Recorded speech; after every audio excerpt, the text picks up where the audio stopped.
How's it going, guys? Herbalist40 here, and welcome back. Right, so I'm going to jump straight into it. A quick reminder here, for those of you who don't know and who haven't seen my previous video, this is basically Franklin and Simeon, and during the beginning of our story mode, there is a mission with Franklin where Simeon promotes Franklin to be Employee of the Month. However, as you can see on the sign here, the N on the sign in month is missing, so it makes Employee of the Moth. Now, that bugged me from the moment I saw it because it isn't the first time in game that I've seen sentences reveal themselves with missing letters, or different meanings behind a simple sentence, let's say. Now, just to remind you that when it's actually Franklin in this poster, and it is a very short period in story mode when you can get Franklin in there, and then it changes straight back to Simeon. He's wearing red, and as far as I know, you can't even purchase a red shirt for Franklin. This particular attire he's wearing is his normal blue shirt with a white tee underneath, and in this particular case, it's red. So that's definitely telling us something. And as far as Simeon is concerned, his left eye in this situation is blue. And in my previous video, I did prove that no matter how you look at Simeon, whether it be in artwork, in-game, cutscenes, whatever you want, his left eye is never blue apart from in this picture. Now, I had a little conversation with my pal Jack Treehorn. He also has a channel, so if you haven't checked him out yet, I encourage you to do so because he sees a lot of stuff that I don't. And this is why I try and get everyone involved to what I'm looking into, because there are a lot of things that I'm going to miss by default. But getting straight to it, are these dudes employees of the Moth? And if so, what is the Moth? Now, on screen now, what you're looking at is, as I said, a moth. And to be perfectly honest with you, it isn't just any moth, and how can I say this? Same as everything else, it's been put there for a reason, and same as everything else, I personally didn't understand it the right way the first time I saw it, but it's led me to a few conclusions, and the major conclusion it's led me to that I want to share with you guys is that we're not dealing with Rockstar here. We're dealing with Rockstar North. Now, that may sound simple and it may just come at you as, yeah, we know it's a Rockstar North production, but do you know who Rockstar North is compared to Rockstar? They are the ugly duckling. Their productions in the past have been often shunned by Rockstar itself, so they didn't want anything to do with a couple of the games that Rockstar North brought out in the past. Now, because of that, a lot of the things that we're looking at kind of make sense to me now, because I kind of looked into who Rockstar North are, what they're all about, what they've done in the past, what's them and what's not. Now, I'm going to take a second just to point out that one of their major keys that I found in all of the games that they've brought out up until now, there's always been a chainsaw. Now, there's been a lot of other things that we're missing, but there has always been a chainsaw. As far as I know, I didn't miss anything, and in every one, there is in some way, shape, or form a chainsaw. And to me, that's something that's a little bit, it's bugging me because it's something that they've respected in many platforms before, and they've decided to remove it this time round. But anyway, speaking of something else that I brought up before was the Rockstar wallpapers, and I said that they could possibly be one of the three keys that I've given you to solving the mystery. Now, we're going to focus on one today, and we're going to focus on two elements of this one, and it's the one you're looking at now, and it is called decay. Now, the first time I showed you this, me and Jack Treehorn, the guy I mentioned, we went in for like 3.5 hours looking at every single wallpaper trying to determine what the hidden images were in each one, and this one had the most. Now, as I said, we're going to focus on let's say three elements of this particular image, and I'm going to try and guide you guys through what it revealed to me. Okay, so I've chosen to zoom in on the point of interest on this particular wallpaper, and as you can see, the moth's there. Now, before we discuss the moth, I am going to spend just a minute to explain a couple of things about what's going on around it. Now, The interesting thing here is that at first, if you don't really know what you're looking at, you just assume you're looking at a bunch of wasps, and obviously a helicopter in the background. But to be perfectly honest with you, I haven't figured out what the helicopter is doing there, or what it may like what it may be trying to tell us. Notably to the right of this, you can't actually see it in this image, but there is a wasp holding a baseball bat. That kind of seems interesting to me as well. But what I want to point out is that these aren't just all wasps. To the left, for example, the wasp that kind of has a red shade to it, and the one flying behind that with red feet, those aren't wasps, those are hornets. And I'm not 100% on this, but I do believe they are Asian hornets. And that's important because of something me and a buddy are building up to about, I don't know, it kind of connects to not necessarily politics, but kind of, and just like the general idea of racial acceptance and how races are described in Grand Theft Auto. But back to the point, above the moth's head, that is a basic wasp. Like directly above it is a wasp, just plain and simple. But to the right of that, you can see there's a wasp looking thing that kind of has a little white bit of brush around its neck. Now, I believe that's not a wasp. I looked into it, and that's most likely a western honeybee.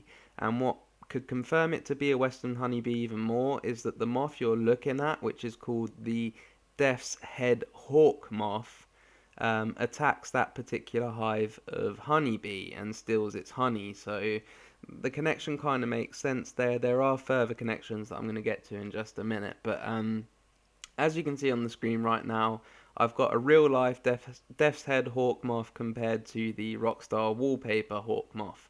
Now, they are one and the same. It was put there for a precise reason. They could have painted any moth. They could have done it any way they wanted. They could have put a moth with a giant skull on its back, and in that case it wouldn't have looked the same, so it would have been hard to compare the two. However, they chose to make it exactly the same.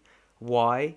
Um, I'm not 100% sure on that either, but what it does prove to me is to those people who think there's no need to put any research into this stuff and it's just a question of running around with a pack of fucking sticky bombs, um, maybe not, guys. Come on, look at it realistically here. We're looking at things that if you don't understand, you're just not going to know. You're going to walk straight past it.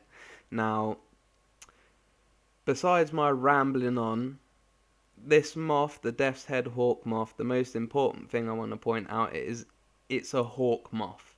Now, the hawk is a bird. Wispy Woods has shown you guys countless times why the bird is important. That relates to the helicopter as well, because the helicopter, I suppose, is known as the bird in Grand Theft Auto as well, and that's something it comes in and out of your head, these sorts of things, so it's good to get it out in a video so the whole community can see.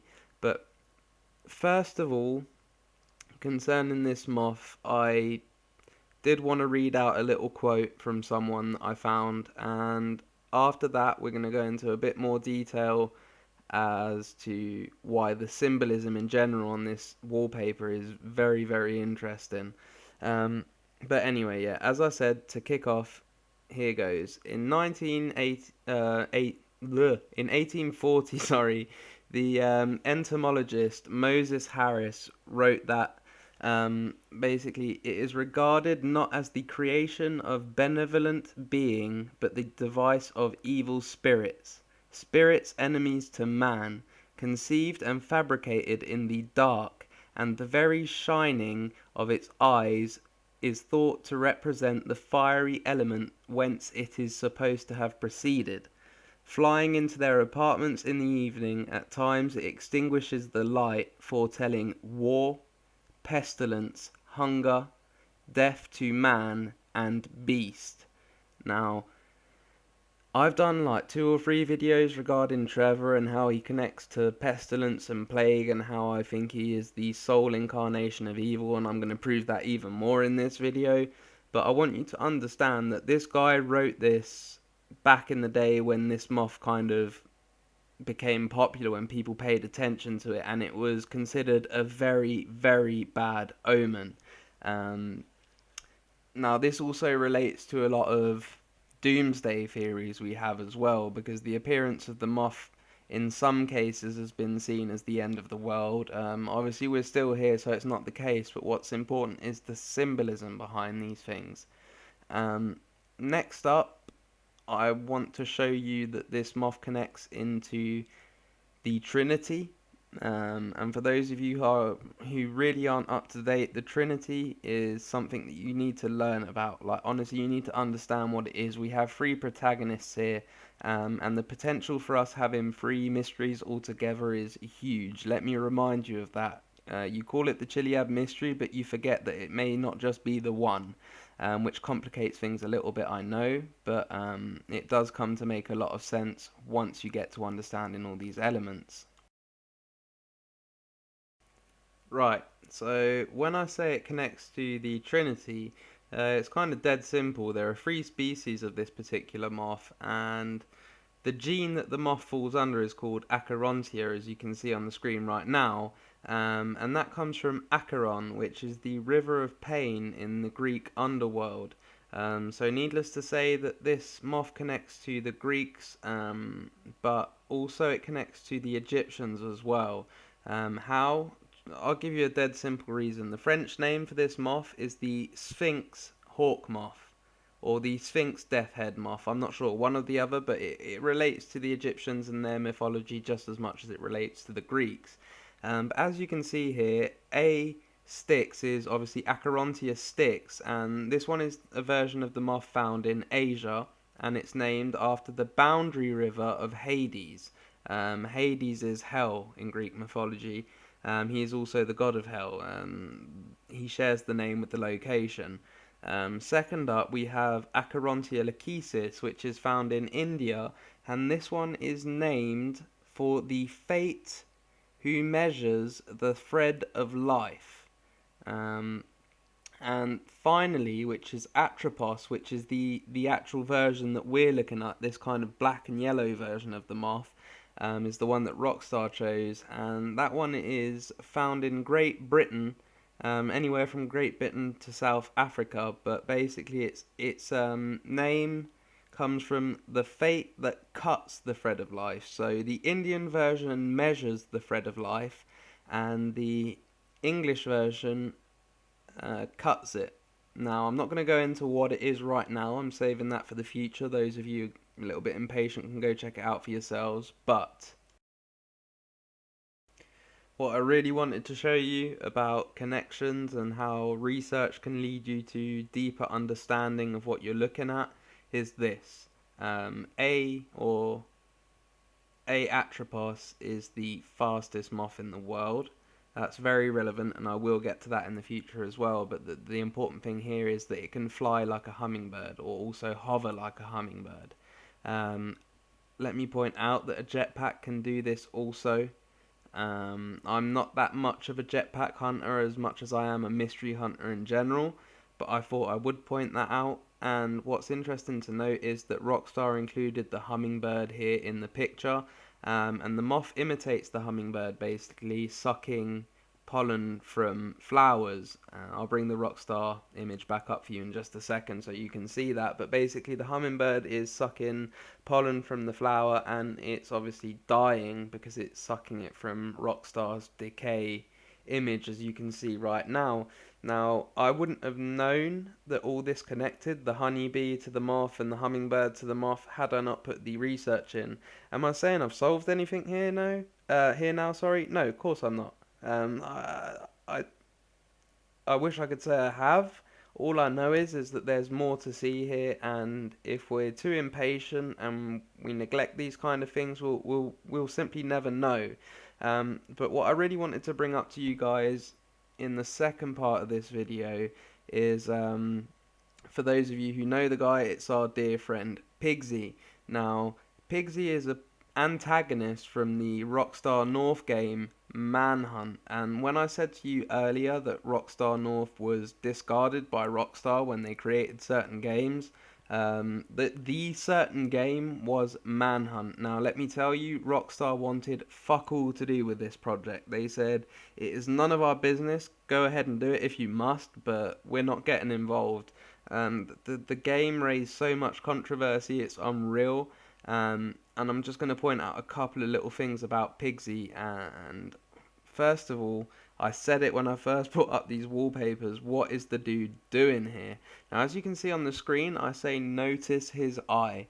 I want you to understand that in this Rockstar wallpaper, which is much more... the wallpapers came out the same time as GTA 5 approximately, I believe. I could be wrong, but I believe they came out around the same time. Now, in this particular image, Piggsy's eye is popped on the right and white on the left. So he's still got his left eye in this image. Now, I'm going to get to further images of Piggsy where I'm going to show you this is not normal. But what I wanted to point out is that really out of all of their characters, this guy is the most fucked up without a doubt. Um, I I was gonna play it for you guys, but I'm not 100% sure about it. Piggsy is basically number one. He's a cannibal. I won't go into the detail, but he is a cannibal. We know Trevor to be a cannibal also. What I also know about Piggsy is when I heard Piggsy's quotes on YouTube,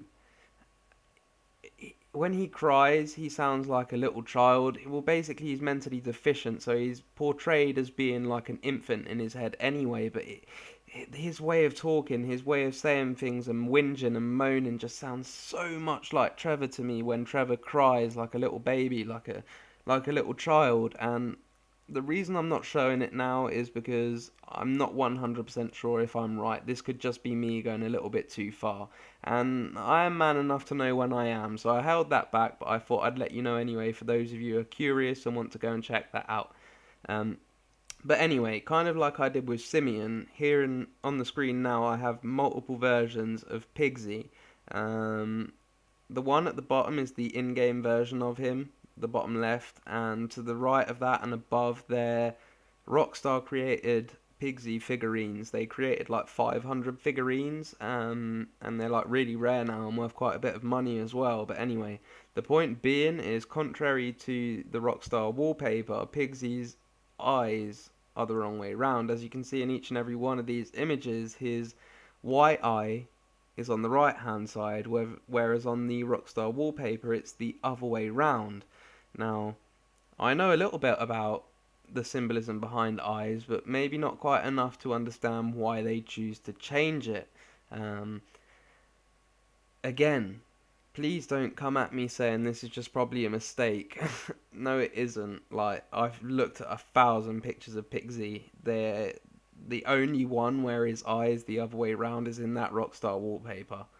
And they wouldn't just make that mistake. It wouldn't happen. They put too much work, money, and effort into what they do for them to fuck up on something like that. Like, he is a cult classic character of Rockstar North, and one of the main reasons why Rockstar wanted nothing to do with Manhunt in the first place. Now, to make this a bit easier, I've decided that I'm going to purchase Manhunt and I'm going to upload a full walkthrough, basically full gameplay video, something along the lines of Herb's Manhunt gameplay or some shit along those lines, so that everyone can see the full detail of when I play through this game, to see what connects, what really connects, what the major links are between Grand Theft Auto 5 and this game, because I believe there are a ton. Now, what you're looking at now, the guy on the left is called Lionel Starkweather, and he is the main antagonist in Manhunt. Now, he is basically the big boss man, the big evil dude, and he basically employs you, the character, in the beginning of the game, and he also employs Piggsy at one point, and he's kind of why Piggsy is a cannibal in the first place. He feeds him human flesh. Now, what I'm showing you on the screen is obviously Chris Formage next to Lionel Starkweather. Now, the reason I'm doing this is I know that the chains are a little bit different, but I see the similarities. I see the blue, it's not the same one, but it's blue nonetheless, and I see the medallion around his neck. Now, again, I can't make out if it's the Epsilon medallion on his neck. I doubt it is, but I see the relevance here. I see a connection.